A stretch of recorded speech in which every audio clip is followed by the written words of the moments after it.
অতিথিপরায়ণতার আদর্শ ছিলেন প্রিয় নবী মুহাম্মদ সাল্লাল্লাহু আলাইহি ওয়াসাল্লাম। অতিথিদের সামনে তিনি ছিলেন সদা হাস্যোজ্জ্বল। যে কোনো মেহমানকেই জানাতেন তিনি সাদর আমন্ত্রণ ও উষ্ণ অভ্যর্থনা। ধর্ম, বর্ণ ও শত্রু মিত্রের ফারাক তিনি করতেন না। অতিথিদের কাছ থেকে কোনো অসৌজন্যতা প্রকাশ পেলেও ধৈর্য ধরতেন। আদর আপ্যায়নের যেন কোনো ত্রুটি না হয় সেদিকে খেয়াল রাখতেন। বিদায় বেলায় মেহমানের হাতে তুলে দিতেন উপহার উপঢৌকন। তার আন্তরিক আতিথেয়তায় অতিথিরা মুগ্ধ বিস্মিত হতো। সেই মুগ্ধতা অনেক মেহমানকে ইসলাম গ্রহণে বাধ্য করেছে। আতিথেয়তার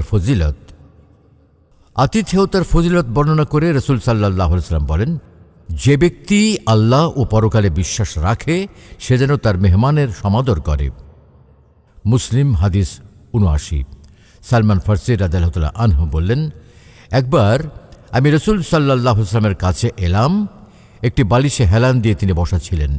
আমাকে দেখে তিনি বালিশটি আমার দিকে এগিয়ে দিলেন।